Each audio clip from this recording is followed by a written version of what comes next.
जी अस्सलाम वालेकुम।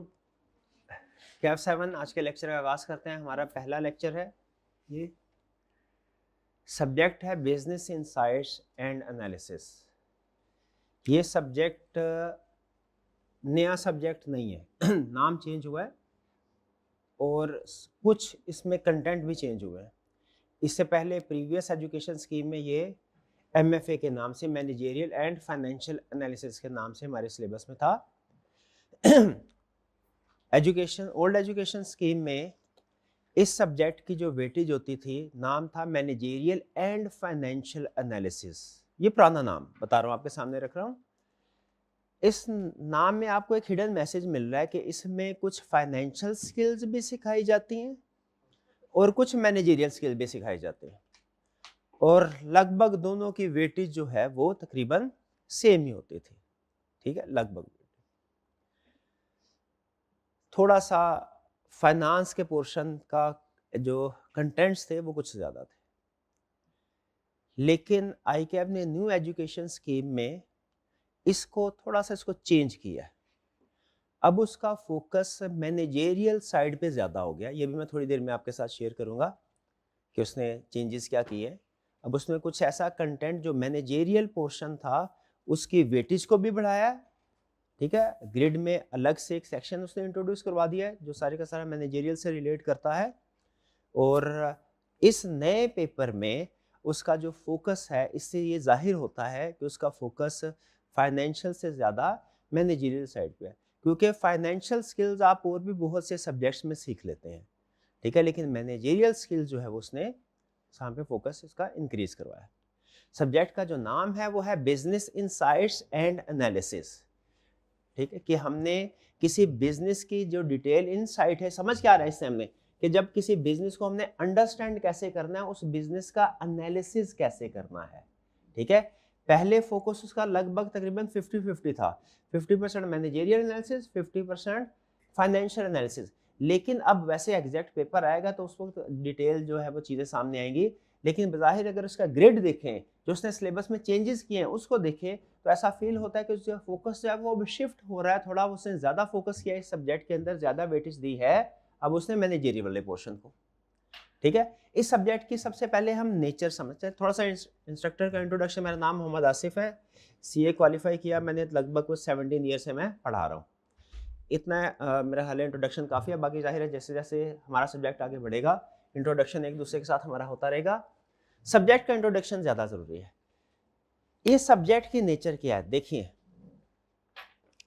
क्या आप एक चार्टर्ड अकाउंटेंट बनने के बाद क्या सिर्फ किसी मल्टीनेशनल कंपनी में सीएफओ की पोस्ट पे या अकाउंटेंट की पोस्ट पे वर्क कर रहे होंगे, या एक आपके ख्याल में चार्टर्ड अकाउंटेंट को सीईओ की पोस्ट का जो नॉलेज है, जो एक्सपीरियंस है, वो भी उसके पास होना चाहिए? बताइए, आपके ख्याल में आपकी जो फील्ड है वो सीएफओ की हद तक लिमिटेड है कि सीईओ पे भी हमारे में इतना कॉम्पिटेंस है कि हम सीईओ लेवल पे भी काम कर सके?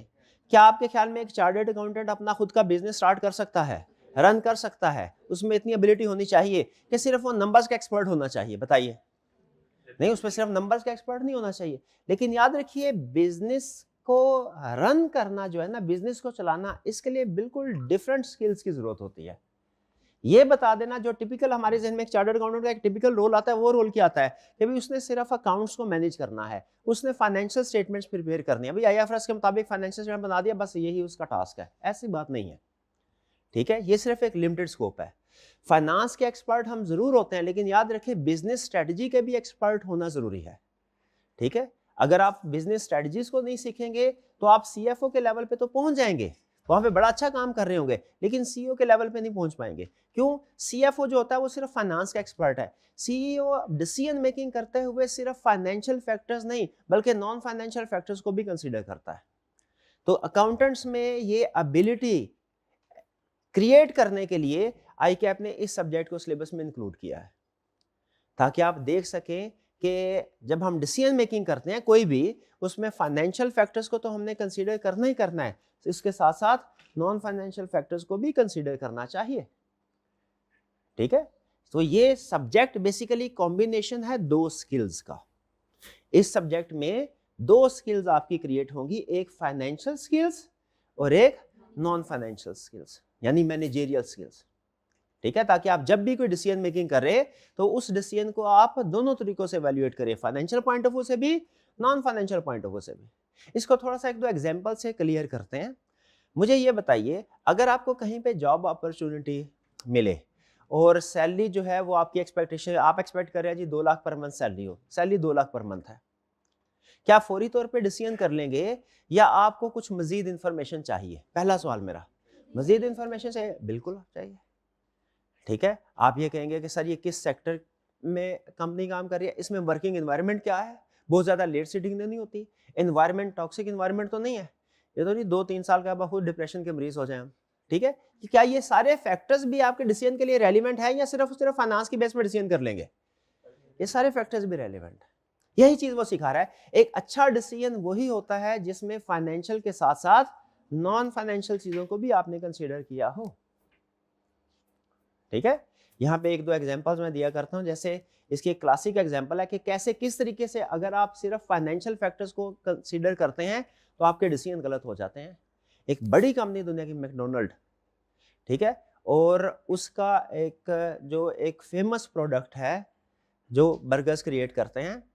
तो मैकडोनल्ड्स ने जब प्रोडक्ट्स लॉन्च की तो उसका बीफ बर्गर सारी दुनिया में फेमस चला, प्रॉफिटेबल प्रोडक्ट है, हॉट फेवरेट है लोगों की, लोग पसंद करते हैं। गलती क्या की, उन्होंने इस प्रोडक्ट को इंडिया में भी लॉन्च कर दिया। अब मुझे ये बताइए, फाइनेंशियल बेसिस के ऊपर देखें ना तो डिसीजन बड़ा अच्छा, भाई पॉपुलेशन उधर ज्यादा है, ठीक है, वो डिमांड भी उधर ज्यादा होगी, लेकिन वहां पे ये प्रोडक्ट बुरी तरह फ्लॉप हुई। ना सिर्फ फ्लॉप हुई बल्कि लोगों ने एहतजाज करना शुरू कर दिया। क्यों? हाँ, गौ माता, ठीक है, वहां पे उनका कल्चर ऐसा है कि वो उसको नहीं खाते, इस्तेमाल नहीं करते। मुझे ये बताइए, क्या उस कंपनी के जो मैनेजमेंट थी उन्होंने क्या गलती की? उन्होंने फाइनेंशियल एनालिसिस सारा अपना कंप्लीट कर लिया, उन्होंने नॉन फाइनेंशियल एनालिसिस नहीं किया। तो अच्छा डिसीजन, सक्सेसफुल डिसीजन वही होगा जिसमें फाइनेंशियल के साथ साथ नॉन फाइनेंशियल फैक्टर को भी कंसीडर किया जाए। और इस सब्जेक्ट में ICAP आपको ये सिखाता है, वो ये सिखाना चाहता है कि आप डिसीजन मेकिंग करें, फाइनेंशियल्स भी सीखे और उसके साथ नॉन फाइनेंशियल भी सीखे। प्रीवियस एजुकेशन स्कीम में लगभग जो इसकी वेटेज हुआ करती थी वो जैसे मैंने बताया कोई लगभग तकरीबन 19-20 का फर्क होगा, लेकिन तकरीबन सेम होते थे। लेकिन न्यू एजुकेशन स्कीम में अब उसका वेटेज जो है वो नॉन फाइनेंशियल साइड के ऊपर, मैनेजेरियल साइड के ऊपर उसका फोकस बढ़ चुका है, क्योंकि इसने नया ग्रेड ऐड किया है, डी ग्रेड। ये आपके सामने आपका जो कैफ 7 का सिलेबस है उसका ग्रेड है आपके सामने।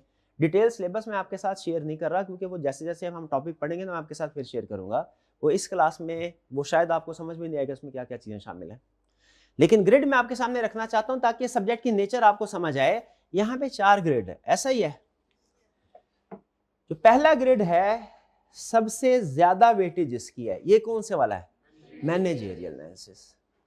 इसमें कोई फाइनेंशियल कंसेप्ट्स नहीं, ठीक है, कोई इक्का दुक्का रेयर केस में कोई कहीं पे इनडायरेक्टली डिस्कस हो रहा तो हो रहा, मैनेजेरियल पोर्शन, ठीक है। फिर इसके बाद दूसरे नंबर पे जो बड़ा है वो है फाइनेंशियल एनालिसिस, ये ग्रेड है। इसमें फाइनेंशियल कंसेप्ट्स है सारे, इसमें मैनेजेरियल कंसेप्ट नहीं है। फिर इसके बाद है रिस्क मैनेजमेंट, ये मिक्स है, इसमें कुछ कंसेप्ट्स मैनेजेरियल के भी हैं, नॉन फाइनेंशियल भी है और कुछ फाइनेंशियल भी है। और डी जो है इंट्रोडक्शन टू सस्टेनेबिलिटी, ये न्यू टॉपिक है, न्यू ग्रिड है और ये इंटायरली मैनेजेरियल से रिलेट करता है, या जिसे आप कहते हैं थ्योरेटिकल। थ्योरेटिकल आपकी क्लासिफिकेशन बेसिकली यूं होती है, थ्योरेटिकल और न्यूमेरिकल। तो अगर उस लैंग्वेज में बात करें, थ्योरेटिकल कुछ थ्योरेटिकल कुछ न्यूमेरिकल। अगर आप इसका जैसा पेपर आएगा ना एग्जैक्टली तो जाहिर है कंफर्मेशन तब भी होगी, लेकिन अगर इस ग्रिड के मुताबिक आप एनालिसिस करें तो एवरेज को यूज करते हैं तो लगभग मेरा ख्याल है ये 12.5 कर लें, 35, 47.5, इसमें 50% से ज्यादा जो वेटेज होगी पेपर की वो हमारे मैनेजेरियल पोर्शन की होगी। और खास तौर पे ये सस्टेनेबिलिटी के ऐड होने के बाद, ठीक है, जो उसकी वेटेज टूवर्ड्स मैनेजेरियल एनालिसिस, ये इसका फोकस बढ़ गया, ठीक है। तो इसको जहन में रखना है हमने। हम फाइनेंशियल स्किल्स को भी सीखेंगे इस सब्जेक्ट में, कैलकुलेशंस होंगी, और हम उसके साथ साथ नॉन फाइनेंशियल स्किल्स को भी सीखेंगे। क्लियर? ठीक है। अच्छा, अब पेपर का स्ट्रक्चर क्या होगा ये ज़रा सुन लीजिए।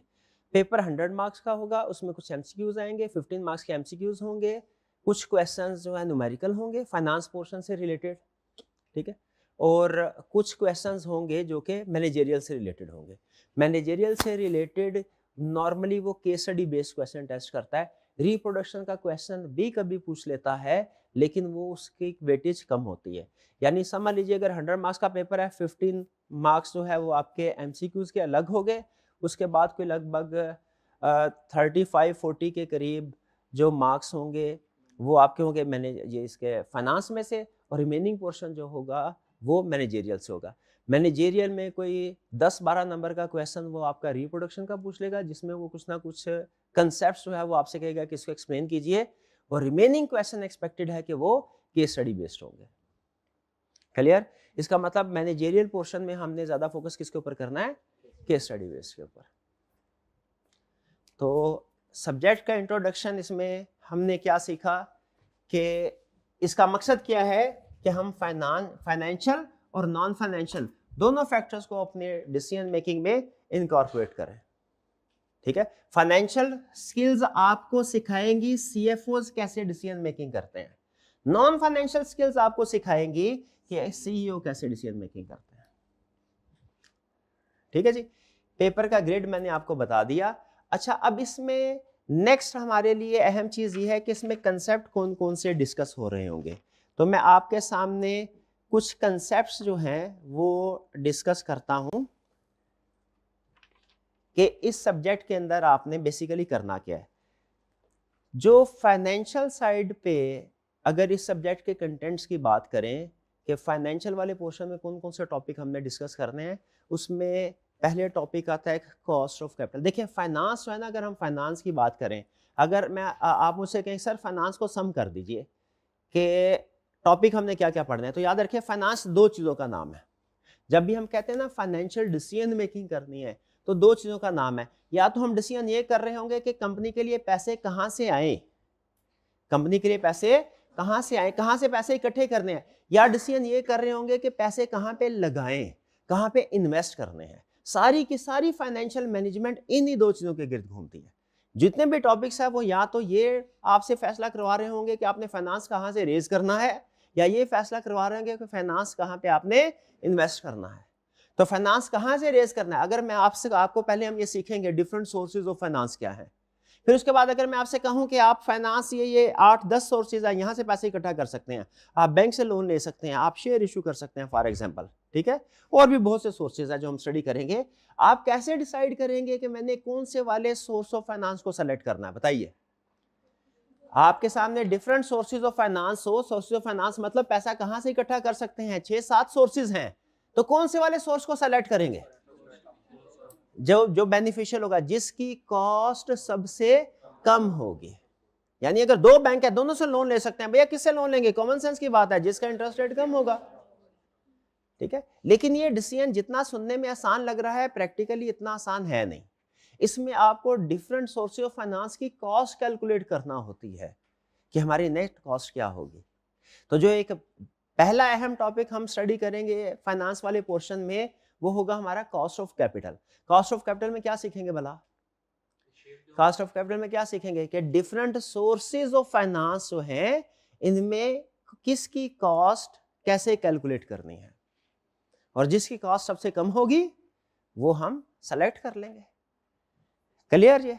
अच्छा, फिर इसके बाद जब हम आगे चलेंगे, इसके बाद ये तो हो गया हमारा फाइनेंस वाली साइड, पैसा कहां से आएगा। फिर इसके बाद पैसा कहां लगाना है, ये इन्वेस्टमेंट अप्रेजल, कैपिटल बजटिंग भी इसको कहते हैं।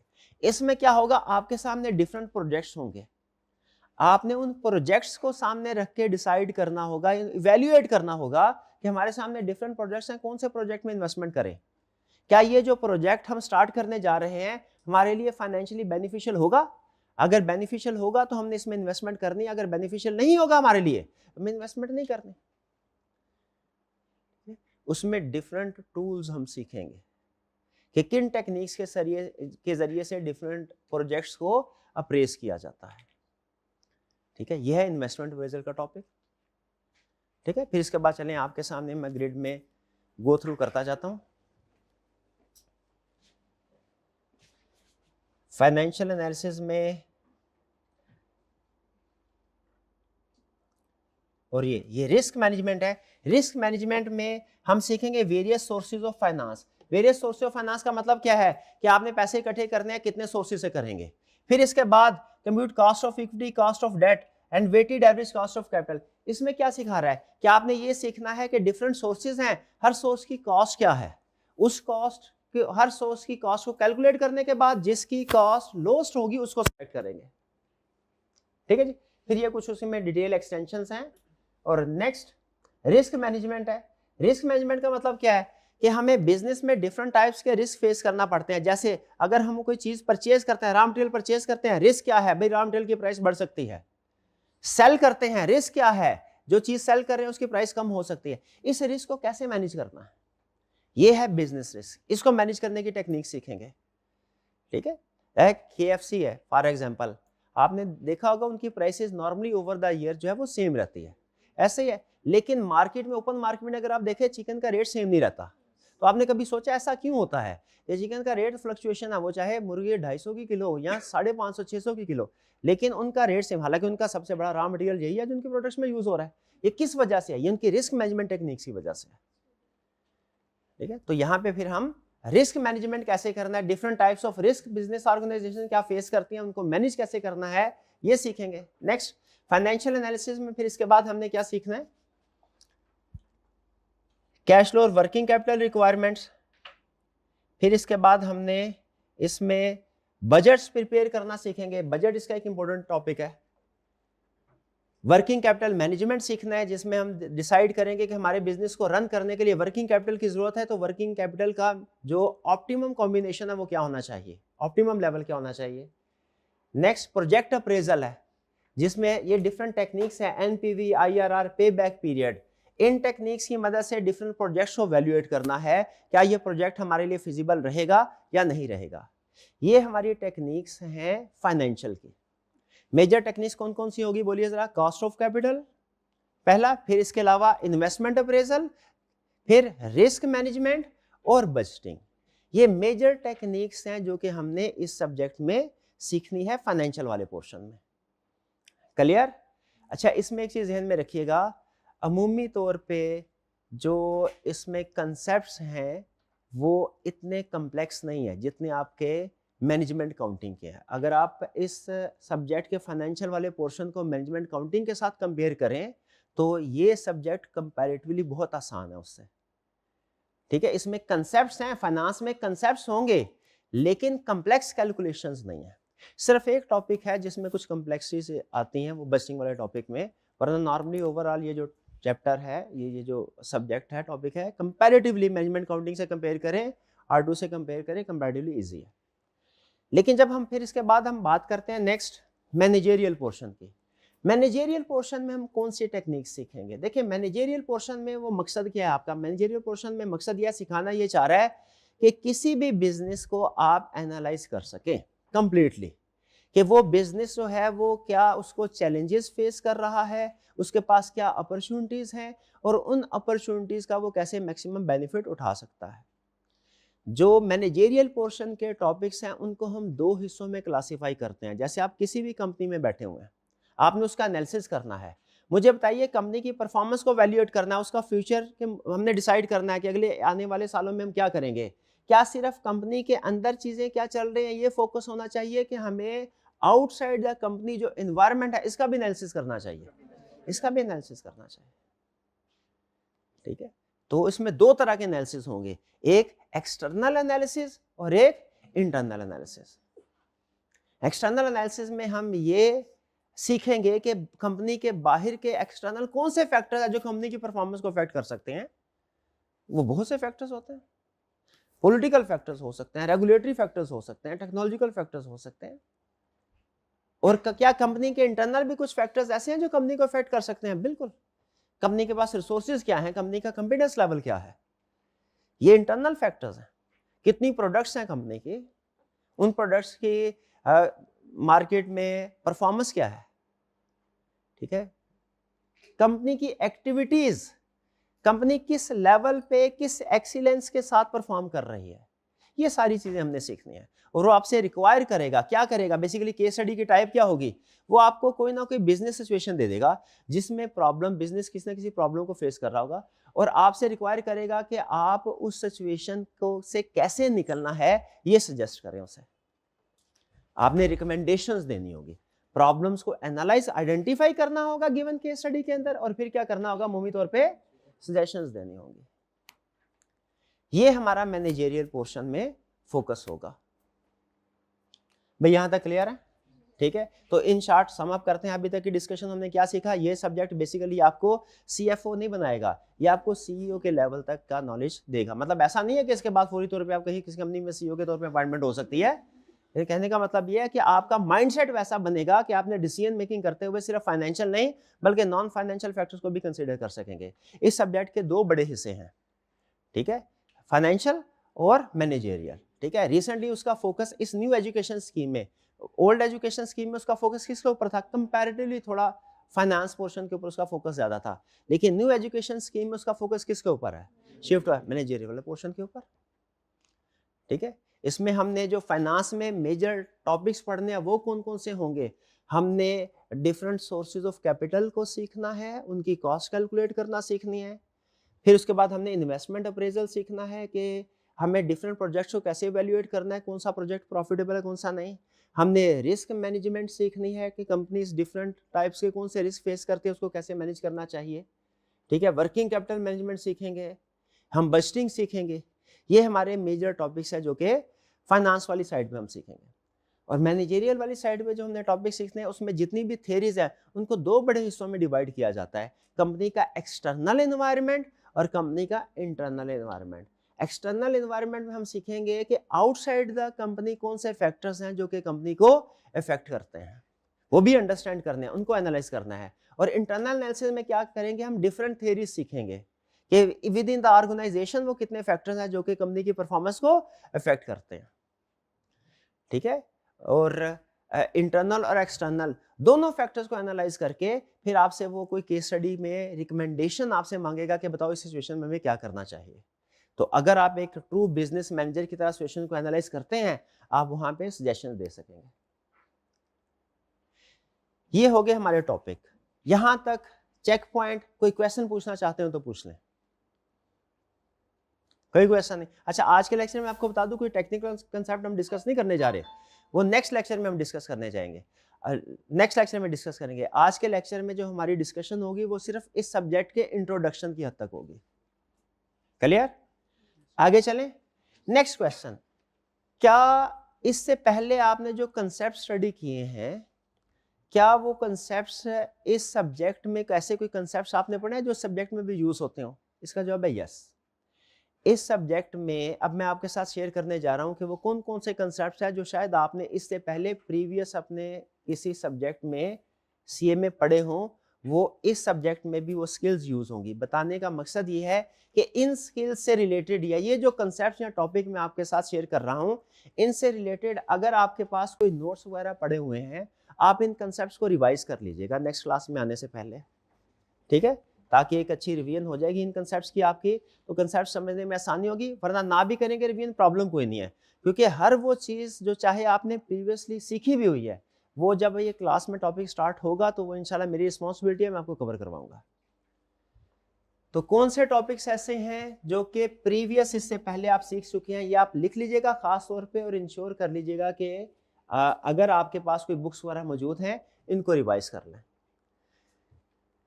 पहली चीज, अच्छा ये जो नंबर है ये बेसिकली ये तो न्यू एजुकेशन स्कीम में चेंज हो चुके होंगे, सब्जेक्ट वाइज क्लासिफिकेशन की है। क्या आपको मार्कअप और मार्जिन की कैलकुलेशन क्लियर है? अगर आपको कॉस्ट प्राइस दी जाए और प्रॉफिट दिया जाए रेशो, आप उससे सेल प्राइस कैलकुलेट कर सकते हैं, और इस तरह सेल प्राइस और प्रॉफिट रेशो दी जाए कॉस्ट कैलकुलेट कर सकते हैं। शाबाश, ये हमारी अहम स्किल है जो कि हम इस फाइनेंशियल वाले पोर्शन में इसको यूज करेंगे। इसको नोट कर लीजिए, हो सके तो इसकी थोड़ी सी प्रैक्टिस कर लीजिएगा। नेक्स्ट, क्या हमें डिस्काउंटिंग आती है? अगर मैं आपके सामने डिफरेंट कैश फ्लोज रखूं, क्या आप उसको डिस्काउंट कर सकते हैं?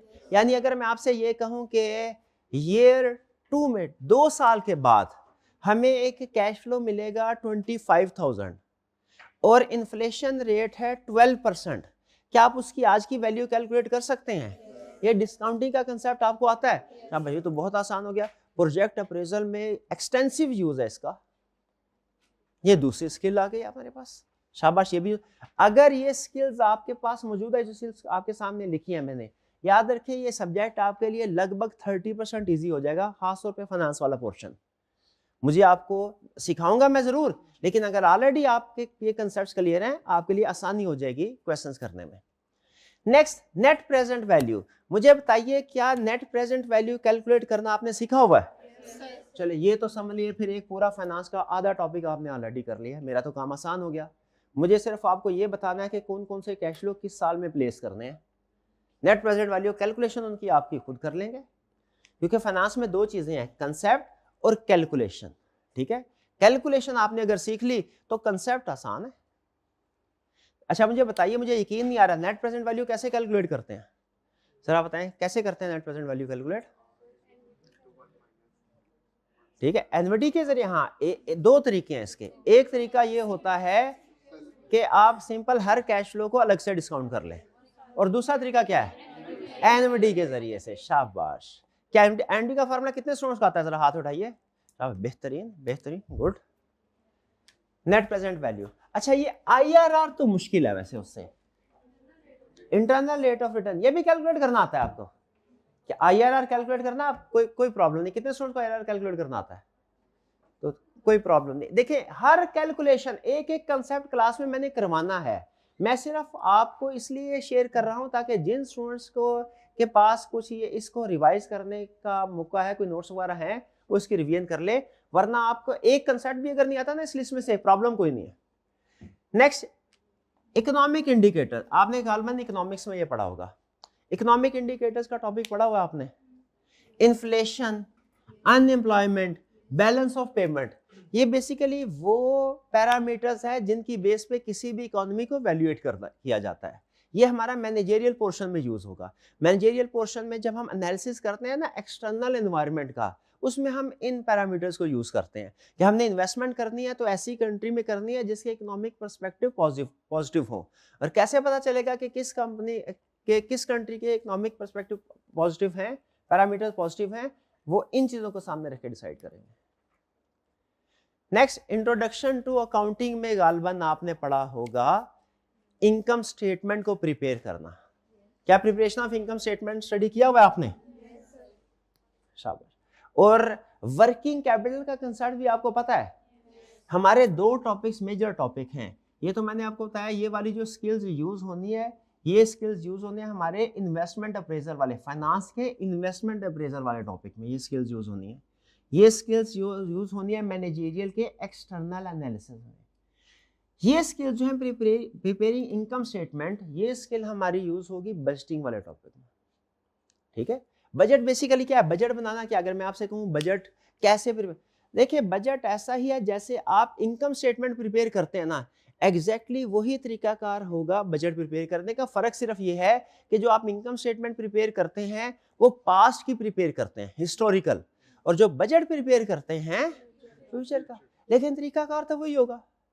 अगर मैं आपसे ये कहूं कि हमने पिछले साल में 10 यूनिट सेल किए हैं, हर एक की प्राइस 5 थी, तो हमारी सेल्स क्या है? आप कहेंगे 10 into 5 50।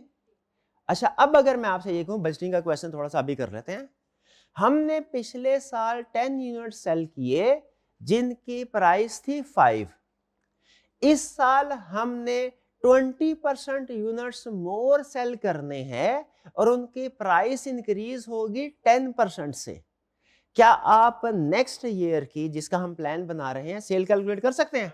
जरा कैलकुलेट करके दिखाएं, अभी पता चले, छोटी सी कैलकुलेशन करें। 72 कैसे कैलकुलेट किया आपने? 10 मल्टीप्लाइड बाय 1.2, ये 20% ग्रोथ हो गई। फिर उसके बाद इंटू 5 मल्टीप्लाइड बाय 1.1, ये आ गया हमारा सेल प्राइस। कितना आया? 66। ये 72 वाला कौन था? तो खुदा का खौफ कर यार, ये छोटी सी कैलकुलेशन है, कोई बात अभी सिखाई नहीं ना, अभी सिखाई नहीं, वो तो क्लास में जब सिखाऊंगा, अभी तो आपका एग्जिस्टिंग नॉलेज टेस्ट कर रहा हूँ। शाबाश, ये है जी बजटिंग का कंसेप्ट, सिंपल। फिर वर्किंग कैपिटल। अच्छा, वर्किंग कैपिटल किसे बोलते हैं?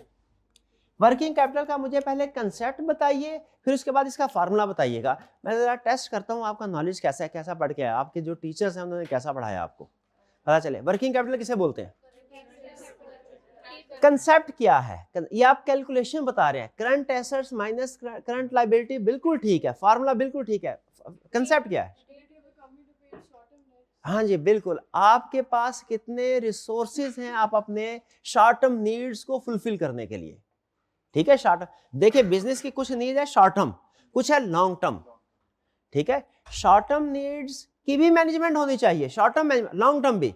शॉर्ट टर्म की मैनेजमेंट कहाँ होगी? Working capital management. Long term की कहाँ होगी? इन्वेस्टमेंट अप्रेजल में, जिसमें हम सीखेंगे कि बड़े बड़े प्रोजेक्ट्स जो 4-4, 5-5, 6-6 साल चलेंगे, उनको हमें कैसे इवैल्यूएट करना है।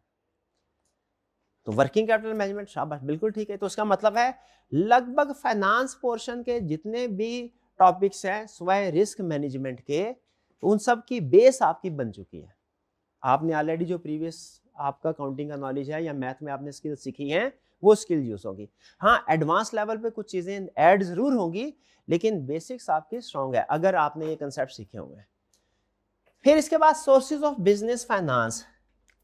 क्या आपने बिजनेस फाइनेंस के सोर्सेज सीखे हुए हैं कि एक बिजनेस ने जब पैसे इकट्ठे करने हैं तो वो कितने सोर्सेज से पैसे इकट्ठे कर सकता है?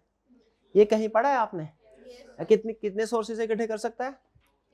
एक इक्विटी, शाबाश, बेहतरीन। शेयर इशू करके, डेट, शाबाश, सबसे बड़े सोर्सेज यही हैं, इक्विटी और डेट। ठीक है, हाँ, ये है कि डेट में एक लोन होता है और एक डिबेंचर्स होते हैं। ये थोड़ा सा कॉम्प्लेक्स डिस्कशन है, फिर कभी करेंगे हम। तो जो बड़ा डिसीजन करना होता है वो हमने ये करना होता है कि इक्विटी का ऑप्शन सेलेक्ट करें या कि डेट का ऑप्शन सेलेक्ट करें। अच्छा, अगर आपने ये कंसेप्ट पढ़ा हुआ है इक्विटी और डेट वाला, तो फिर ये भी पढ़ा होगा कि इक्विटी के जरिए फाइनेंस रेज करने के एडवांटेजेस क्या है और डिसएडवांटेजेस क्या है, और डेट के जरिए अगर फाइनेंस रेज करते हैं तो उसका प्लस क्या है, उसका माइनस क्या है। कोई एक मुझे प्लस बता सकते हैं इक्विटी का और एक डेट का? इक्विटी का प्लस पॉइंट क्या है अगर इक्विटी के जरिए से फाइनेंस रेज करते हैं? हाँ, इंटरेस्ट एक्सपेंस, आपकी फिक्स कमिटमेंट नहीं होती, अब प्रॉफिट होगा आप रिटर्न पे करेंगे, प्रॉफिट नहीं आपने कुछ भी पे नहीं करना, शाबाश। लेकिन डेट में आपको फिक्स इंटरेस्ट पे करना पड़ता है। अच्छा, डेट का फिर एडवांटेज क्या है? ओनरशिप ट्रांसफर नहीं होती। जब आप किसी से डेट पे फाइनेंस रेज करते हैं, ओनरशिप, जब आप इक्विटी के जरिए फाइनेंस रेज करेंगे आपको अपना ओनरशिप स्टेक उसको ट्रांसफर करना पड़ेगा, वो भी एक तरह से बिजनेस का मालिक हो जाएगा जिससे आपने पैसे उठाए हैं। तो ये हमारे कुछ प्रीवियस टॉपिक्स हैं जो कि फाइनेंस में यूज होंगे। कोशिश कीजिएगा कि इन टॉपिक्स को अगर आप ये वीकेंड है इसमें रिवाइज कर सकें तो अच्छी बात है। फिर इसके बाद हाँ, एक और कंसेप्ट, ये अब ये आप में से कितने स्टूडेंट्स ने ओल्ड स्कीम में सीएमए का पेपर पढ़ा हुआ है? शाबाश, तकरीबन सबने पढ़ा हुआ है, बेहतरीन। तो इसका मतलब ये हुआ कि क्या आपको इन कंसेप्ट्स का पता है, वेरिएबल एंड फिक्स कॉस्ट? शाबाश, इसका भी एक्सटेंसिव यूज होगा खास तौर पे बजटिंग में। Next, opportunity concept. हाँ, ये बड़ा डेंजरस कंसेप्ट है। मैंने आज जितने भी कंसेप्ट्स आपके साथ शेयर किए हैं, प्रोबेबली उनमें जो सबसे टेक्निकल कंसेप्ट होगा वो है अपॉर्चुनिटी कंसेप्ट। ऐसा ही है क्या? इसके ऊपर ग्रिप है आपकी? अपॉर्चुनिटी कॉस्ट होती क्या है? अपॉर्चुनिटी कॉस्ट का कंसेप्ट है क्या? बेनिफिट फॉर कौन?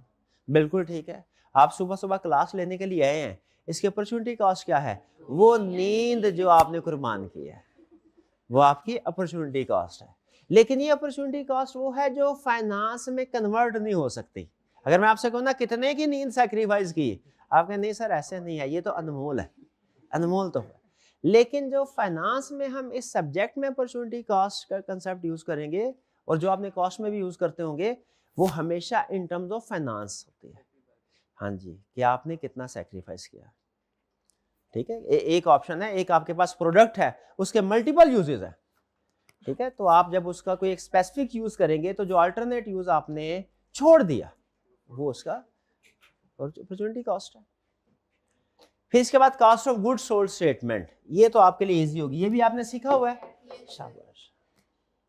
अगर आपने अपना एक स्टेटमेंट देने लगा हूं, अगर आपने ये सारे कंसेप्ट्स के ऊपर आपकी रीजनेबल ग्रिप है, रीजनेबल ग्रिप, तो इस सब्जेक्ट का जो फाइनेंस का पोर्शन है वो आपके लिए लगभग 40% इजी हो गया, अगर इन टॉपिक्स के ऊपर रीजनेबल ग्रिप है, खास तौर पे इसके ऊपर, ठीक है, अपॉर्चुनिटी कॉस्ट के ऊपर। ठीक है, यहाँ पे आके थोड़ा सा जरा प्रैक्टिस हमें ज़्यादा करनी पड़ती है। अगर आपके पास ऑलरेडी नॉलेज है तो आपको प्रैक्टिस कम करनी पड़ेगी, वरना इसमें ज़्यादा प्रैक्टिस रिक्वायर्ड होगी। और बाकी के टॉपिक्स जो है ये भी फ्रीक्वेंटली यूज होते हैं। क्लियर जी? चलिए, ये अब हमने सिलेबस को थोड़ा सा ग्रिड मैंने आपके सामने शेयर कर दिया, कुछ सिलेबस के कंटेंट टॉपिक्स शेयर कर दिया मैंने आपके साथ। प्रीवियस जो आपने टॉपिक्स पढ़े हुए हैं उनमें से कौन कौन सा कंसेप्ट इस सब्जेक्ट में यूज होगा वो आपके साथ शेयर कर दिया। स्टडी मटेरियल क्या होगा ये सुन लीजिए। स्टडी मटेरियल हमारा जो कोर स्टडी मटेरियल होगा वो होगा ICAP की बुक, लेकिन उसके साथ सप्लीमेंट्री मटेरियल के तौर पे मैं अपने नोट्स आपको ज़रूर दूंगा।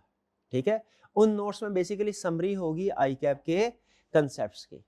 तो आपने जो कवर करना है वो तो एसेंशियल होगा नोट्स, उसको तो ज़रूर कवर करना है। उसके बाद एक दफ़ा ICAP की बुक से आपने रीडिंग ज़रूर कर लेनी है, इंश्योर करने के लिए कि कोई कंसेप्ट मिसिंग ना हो। ठीक है जी। और खास तौर पे हमने ये इंश्योर करना है कि ICAP की बुक का एक एक क्वेश्चन हमने अटेम्प्ट किया हो। जो फाइनेंस वाला पोर्शन होगा ना, याद रखे उसका एक एक क्वेश्चन अटेम्प्ट करना है। समटाइम ऐसा होता है कि एग्जैक्ट क्वेश्चन भी थोड़ा सा फिगर्स को चेंज करके ICAP टेस्ट कर लेता है। तो एक चीज ध्यान में रखिएगा, फाइनेंस के पोर्शन का और मैनेजरियल के पोर्शन का भी एक एक क्वेश्चन हमने अटेम्प्ट करना है, हमारे सिलेबस में शामिल है, कोई भी क्वेश्चन स्किप नहीं करना। हालांकि बाज़ औक़ात कुछ क्वेश्चन, कुछ कंसेप्ट रिपीट हो रहे होते हैं, जैसे एक कंसेप्ट है उससे रिलेटेड 3 क्वेश्चन है, एक क्वेश्चन भी कर लेना उसमें जो सबसे बड़े वाला है तो वो काफ़ी होता है इस कंसेप्ट को समझने के लिए, लेकिन उसके बावजूद आपने बाकी के 2 क्वेश्चन भी करने हैं। ठीक है, रीज़न क्या है, सम टाइम ऐसा होता है कि थोड़ी सी फिगर चेंज करके उसी स्टाइल का क्वेश्चन एग्जाम में आ जाता है। अगर ऐसा हो जाए और आपने पहले किया हो तो आपको एक बड़ा कंपेटिटिव एज मिल जाएगा। ठीक है, साइकोलॉजिकली कॉन्फिडेंस मिलता है जी। फिर इसके बाद रिकमेंडेड हाँ, ये कैलकुलेटर, तो ये प्रोबेबली अगर मेरे से पूछे ना तो ये एक ऐसा डिसीजन है जो आपके सारे लेक्चर्स को अफेक्ट करने जा रहा है। आपके पूरे सब्जेक्ट में प्रोबेबली सबसे अहम डिसीजन जो है ना वो ये है। ठीक है, आपको एक छोटी सी बात था, एक था कटिंग करवाने के लिए मैं गया बार्बर शॉप पे, तो वो कटिंग कर रहा था ना, वो जो उसकी कैंची थी वो बाल को खींच रहे थे। तो 2-3 दफ़ा होना मुझे दर्द हुई, मैंने कहा भाई ये जरा बाल को खींच रहे, आज क्या हो गया, आज आप सही कटिंग नहीं, आप तबीयत तो ठीक है आपकी? कहता है सर जी तबीयत तो मेरी ठीक है, क्या बताऊँ, जो मेरी वाली कैंची थी ना वो हो गई ख़राब। ये दूसरे कारीगर की कैंची है, मैं इसको इस्तेमाल करूँ, इसलिए मेरा अपना हाथ इसके ऊपर नहीं सही पड़ा। उससे मैंने ये सीखा कि आपकी जो परफॉर्मेंस है ना, आप जितने मर्जी स्किलफुल हो, अगर आपके पास जो टूल्स है उनके ऊपर आपकी ग्रिप नहीं है, आप अच्छी परफॉर्मेंस नहीं दे सकते। समझाना क्या चाह रहा हूं, इस पेपर में जब आप जाएंगे, फाइनेंस का पोर्शन 50% पोर्शन लगभग जो है वो समझ लीजिए कि फाइनेंस का पोर्शन होगा, अगर तो उसके लिए आपको कैलकुलेटर जरूर चाहिए। अगर तो आप क्लास में प्रैक्टिस करते हैं, वो करते हैं अक्सर, मैंने देखा कैसे करते हैं कैलकुलेटर, ये सॉरी मोबाइल के ऊपर। सारा सेशन अगर आपने प्रैक्टिस की मोबाइल के ऊपर, मुझे खुद बताइए एग्जाम में जब कैलकुलेटर लेके जाएंगे, क्या कैलकुलेटर के ऊपर आपका हाथ चलेगा? वो नहीं चलेगा, आपको नहीं पता होगा नंबर्स किधर है।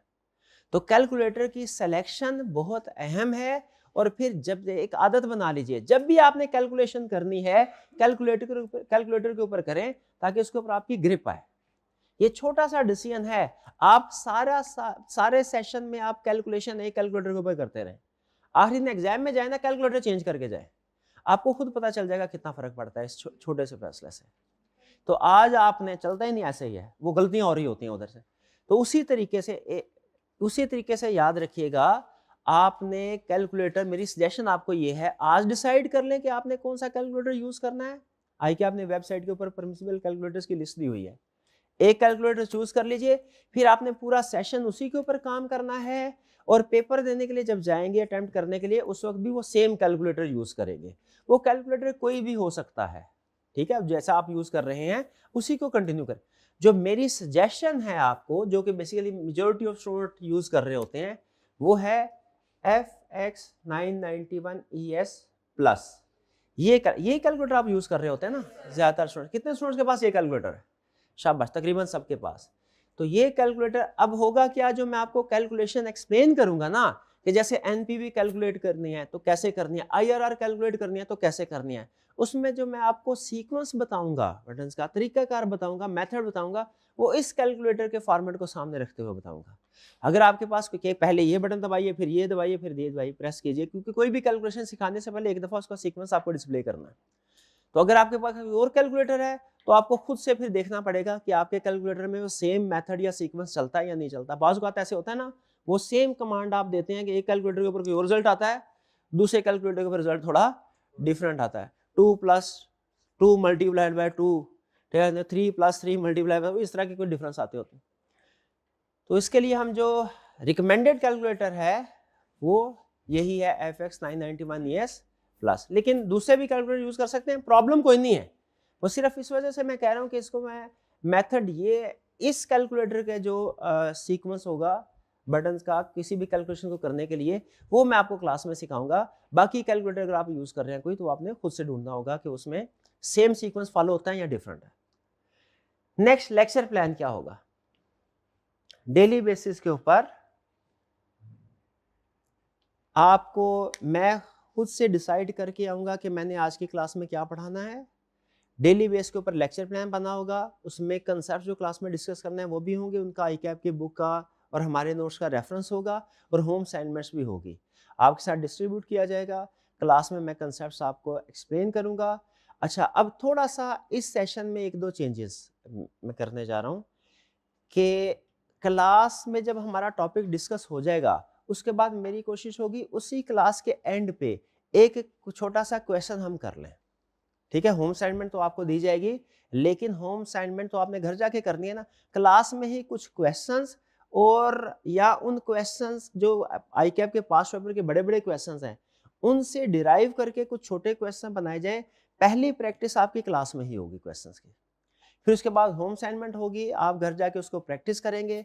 नेक्स्ट डे जब क्लास में आएंगे तो मैं इवेल्युएट करने के लिए कि क्या आपने जो नॉलेज रिक्वायर्ड था, जो प्रैक्टिस रिक्वायर्ड थी, वो कर ली है कि नहीं कर ली, एक छोटा सा हम कोशिश करेंगे लाइव क्विज क्लास में कंडक्ट करवाएं। ठीक है, उससे आपकी खास तौर पे कैलकुलेशन जो है ना उसको इम्प्रूव करना है मैंने, तो उसका एक लाइव क्विज हुआ करेगा। और फिर इसके अलावा आपके LMS के ऊपर भी कुछ हम क्विज अपलोड किया करेंगे, उसको भी आपने ज़रूर अटेम्प्ट करना है। ठीक है, वो मैं वीकेंड के ऊपर वो क्रिएट कर लूँगा सेक्शन आपके LMS के ऊपर, और नेक्स्ट वीक में हम उसके ऊपर डेली बेसिस के ऊपर लेक्चर्स के जो क्वेश्चंस हैं, पास्ट पेपर के जो क्वेश्चंस हैं, उनको डिवाइड करके डिफरेंट छोटे स्मॉल टॉपिक्स में आपके साथ शेयर किया जाएगा। क्लियर जी? तो जो आपकी प्रैक्टिस है वो क्लास के स्टार्ट में भी होगी, क्लास के एंड में भी होगी, और फिर इसके बाद घर से भी आपने उनको अटेम्प्ट करना है। ये खास तौर पे जब फाइनेंस वाला पोर्शन चल रहा होगा ना, उसमें आपको होता है एक्सटेंसिव प्रैक्टिस की जरूरत होती है। ठीक है, जो मैनेजेरियल वाला पोर्शन होगा उसमें टेस्टिंग का स्टाइल थोड़ा सा डिफरेंट होगा। वो जब मैनेजेरियल पोर्शन स्टार्ट करेंगे वो तब मैं आपके साथ शेयर करूंगा। पहले हम स्टार्ट करने जा रहे हैं फाइनेंस पोर्शन। तरतीब हमारी क्या होगी, दोनों को पैरेलल लेके चलेंगे, यानी पहले 1-2 पोर्शन फाइनेंस के करेंगे हम, फिर उसके बाद 1-2 कंसेप्ट मैनेजेरियल के, फिर 1-2 चैप्टर्स फाइनेंस के, फिर 1-2 चैप्टर मैनेजेरियल के, ताकि आपका बैलेंस प्रिपरेशन रहे। ठीक है, वरना अगर मैनेजेरियल सारा पहले कर लें बाद में फाइनेंस करें तो कुछ स्टूडेंट्स ये कहते हैं सर वो मैनेजेरियल वाला पोर्शन भूल जाता है, और अगर जो मैनेजेरियल वाला बाद में करें फाइनेंस वाला पहले कर लें तो स्टूडेंट कहते हैं सर मैनेजेरियल पोर्शन याद करने के लिए ना सफिशिएंट टाइम नहीं मिला। तो थोड़ा सा बैलेंस रख के चलेंगे ताकि आपका फाइनेंस का पोर्शन उसके भी साथ साथ प्रैक्टिस है, उसके लिए रीजनेबल टाइम मिले, और मैनेजेरियल में भी। क्लियर जी? चलिए, कोई क्वेश्चन पूछना चाहते हो तो पूछ लीजिए। जो मैंने आपके साथ डिस्कशन करनी थी वो कंप्लीट हो गई, या आपकी तरफ से कोई क्वेश्चन हो तो पूछ लीजिए। शाबाश जी, पूछिए। क्या फाइनेंस का पोर्शन मैनेजेरियल का पोर्शन आपस में इंटरलिंक्ड है? इसका जवाब है नो। और इससे इंटरप्रिटेशन आपने क्या ली? इससे इंटरप्रिटेशन ये ली कि फाइनेंस का कोई भी टॉपिक आप मैनेजेरियल के किसी भी टॉपिक से पहले या बाद में कर सकते हैं। ऐसा कोई लिंक नहीं है कि फाइनेंस का एक टॉपिक करने से पहले मैनेजेरियल का टॉपिक करना जरूरी है, या मैनेजेरियल का टॉपिक करने से पहले फाइनेंस का टॉपिक करना जरूरी है, ऐसा नहीं है। इसी से अगला क्वेश्चन भी आपको बता देता हूँ। क्या ऐसा होगा एग्जाम में कोई ऐसा क्वेश्चन जिसमें फाइनेंस का पोर्शन भी टेस्ट हो रहा, कंसेप्ट टेस्ट हो रहा और मैनेजेरियल का भी? इसका आंसर ये अमूमी तौर पे नहीं होता, इंडिपेंडेंट क्वेश्चन होते हैं। ये तो हो सकता है कि मैनेजेरियल के पोर्शन में कोई मैनेजेरियल के 2 चैप्टर्स का एक क्वेश्चन बना ले, ये हो सकता है। लेकिन ये नहीं होता कि मैनेजेरियल का एक क्वेश्चन है उसके अंदर मैनेजेरियल के कंसेप्ट भी टेस्ट कर रहा हो और फाइनेंस के कंसेप्ट भी टेस्ट कर रहा हो, ऐसा। ठीक है जी, और कोई क्वेश्चन? क्या आई कैप की बुक परचेज करनी चाहिए या पीडीएफ करनी चाहिए? आप पीडीएफ डाउनलोड कीजिए। आपको वैसे अगर मैं आपसे ये कहूं कि ये क्वेश्चन है एग्जाम लेवल का, आप अपने सामने उसको पीडीएफ ओपन करके सॉल्व कर लें, तो आप सॉल्व करने में कंफर्टेबल होते हैं कि नहीं होते? नहीं होते। आपके सामने वो हार्ड फॉर्म में होना चाहिए, फिर ही आप करेंगे। ओके, चले ऐसे करेंगे कि आप उसको बाय करना चाहें तो कर सकते हैं, लेकिन मैं करूंगा ये कि जो भी क्वेश्चन मैंने आपको असाइनमेंट के तौर पे देना होगा ना, उसकी हार्ड कॉपी क्लास में डिस्ट्रीब्यूट कर दिया करूंगा। ऐसा कर लेते हैं, ठीक है? तो आप ऐसा करें, बाय ना करें, सॉफ्ट कॉपी अपने पास रख लें, रीड कर लीजिएगा एक दफ़ा। कंसेप्ट को रीड करने में कोई प्रॉब्लम नहीं है, ठीक है? क्योंकि जो चीज़ आपने बार बार पढ़नी है ना, उसका हार्ड फॉर्म में होना ज़रूरी है। लेकिन जो सिर्फ एक दफ़ा पढ़नी है, तो उसके लिए हार्ड फॉर्म में प्रिंट करवाना ज़रूरी नहीं है। आप सिर्फ एक दफ़ा रीड करके इंश्योर कर लीजिएगा कंसेप्ट सारे कंप्लीट हो गए कि नहीं हो गए। आपने जो भी प्रैक्टिस करनी होगी वो क्लास में मैं आपको प्रोवाइड कर दूंगा। लेकिन याद रखिए, आपके एलएमएस के ऊपर कुछ क्वेश्चन मैंने अपलोड करने हैं जो आपने सॉल्व करने होंगे। वो छोटे छोटे क्वेश्चन होंगे क्विज की शक्ल में। अहम कैलकुलेशन जो होती है ना, उनकी प्रैक्टिस मैंने आपसे बार बार करवानी है ताकि आप उसके साथ कंफर्टेबल हो जाएं। वो एलएमएस पे इतना को आप कंफर्टेबल तो होंगे ना, एलएमएस के ऊपर कुछ प्रैक्टिस कर लें, ठीक है? बाकी जो क्वेश्चंस होंगे वो आपको हार्ड फॉर्म में मैं दे दूंगा, आपने वही प्रैक्टिस करने होंगे। बुक को फिर प्रिंट करने की जरूरत नहीं। और कोई क्वेश्चन? और कोई क्वेश्चन नहीं? बाकी सब ठीक है। चलिए, तो फिर नेक्स्ट, अच्छा हाँ, एक और अहम चीज़, आपकी क्लास होगी हफ्ते में 5 दिन। सैटरडे को क्लास नहीं है, लेकिन इसका ये मतलब नहीं कि सैटरडे को पढ़ाई नहीं है, ठीक है? सैटरडे को पढ़ाई ज़रूर होगी, लेकिन उसमें फिर करना क्या है, ये मैं मटेरियल आपके साथ शेयर करूंगा तो नेक्स्ट सैटरडे को, क्योंकि इस सैटरडे को आपकी कोई पढ़ाई भी नहीं है, ना क्लास है ना पढ़ाई है। लेकिन नेक्स्ट सैटरडे से आपकी क्लास भी होगी, सॉरी आपकी क्लास नहीं होगी लेकिन पढ़ाई होगी। उसमें आपने क्या करना है, क्या मैं होम असाइनमेंट दूंगा या कुछ ऑनलाइन एक्टिविटीज आपके साथ शेयर करूंगा, ये मैं नेक्स्ट सैटरडे आपके साथ शेयर करना है। डन जी? और कोई क्वेश्चन? चलिए, आज का लेक्चर यहाँ पे खत्म करते हैं। अब नेक्स्ट क्लास हमारी होगी इंशाल्लाह मंडे को, ठीक है जी? अल्लाह हाफिज।